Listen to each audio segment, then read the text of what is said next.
Hello guys and welcome back to the channel. It has been a minute and today is super exciting because I'm going to be talking to you guys about the reasons that I switched from Canon to Sony professionally, and that's going to be the purpose of today's video, so let's get into it.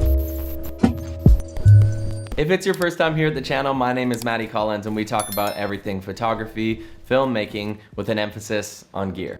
So I know the title was a little bit clickbaity, but honestly, I just wanted to share my experience with you guys about being not a diehard, but being a pretty heavy Canon user in the past, and then now switching to Sony.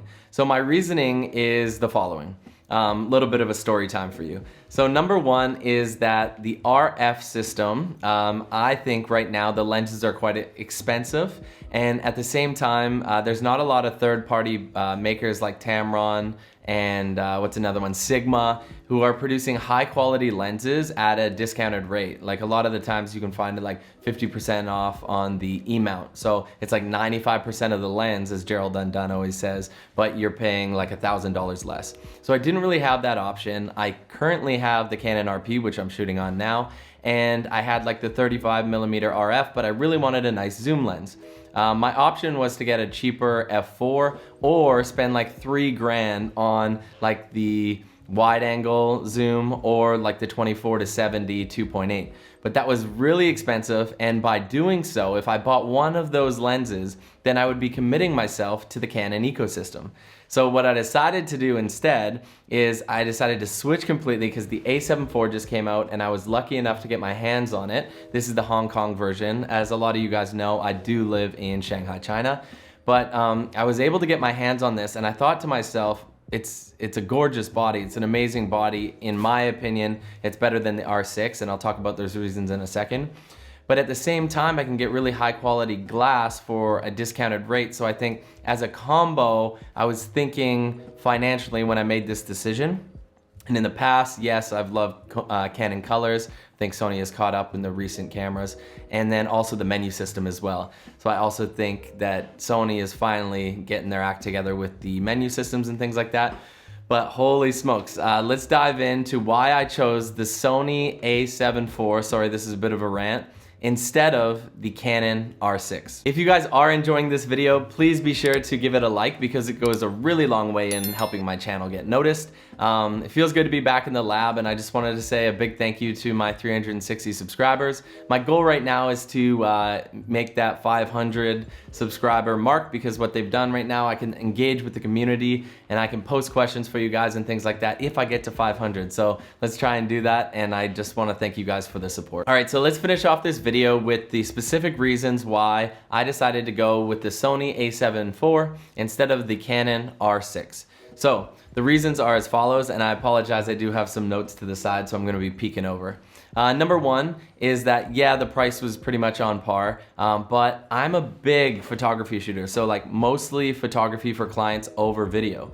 So the R6 only had a 20 megapixel sensor, and I know people say, yeah, megapixels are overrated and things like that, but with the 33 megapixel or 32 megapixel sensor in the A7IV, what this allows me to do, and I find myself doing this all the time, is crop. And I love cropping in for composition. That's like one of the things I find myself doing all the time in post. So I really wanted those extra like 12 or 13 megapixels to be able to do that. So that was the first thing.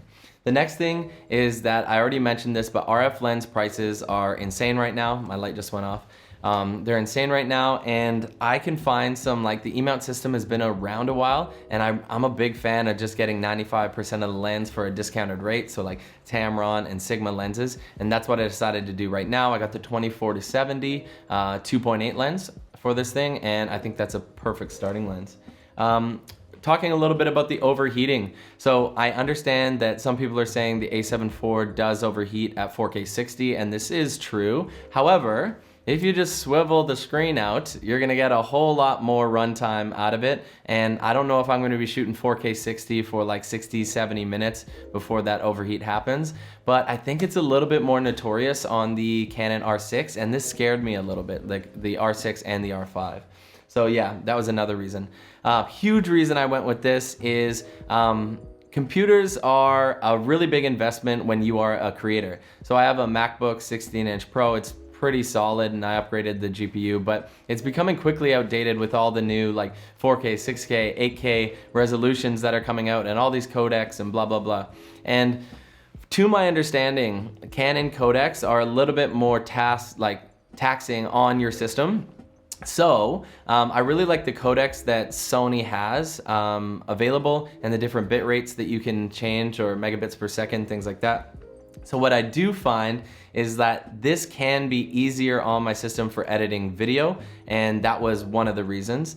And then lastly, I was so happy that the A7IV got picture profile 11, which is s-cinetone, and that thing is like pretty much just a easy log. And so you can just go in, you can shoot picture profile 11, s-cinetone, you can slap a grade on it, and like it's 422 10-bit color. So it's amazing what you can do with just literally slapping a LUT on. That was super amazing to me, and another reason why I chose this. Some people are gonna be talking like, Matty, what are you talking about? The R6 is amazing. You're dealing with like a 4K 60 crop on the A7IV. I'm not saying the R6 is bad. I just didn't want to invest all that money in these RF lenses that are so expensive, when I do think that the A7IV does edge out the Canon R6. So I just, in my future for client work and professionally, I want to have this because I think it's an amazing hybrid camera.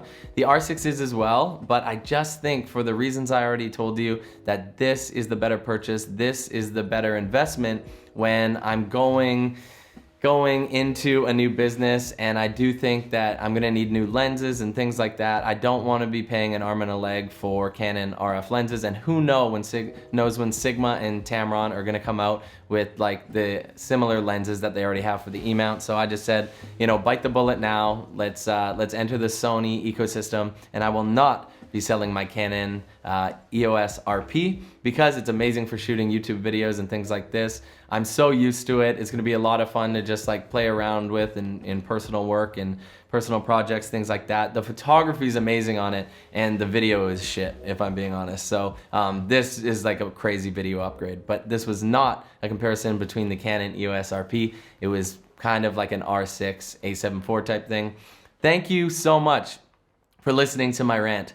And there's gonna be a lot more content about the A7IV coming to you guys on this channel. So please feel free to hit that sub button and ring the bell. And also, just giving this video a like helps more than you know. So thank you so much. We will see you in the next one. Matty out. Peace and love.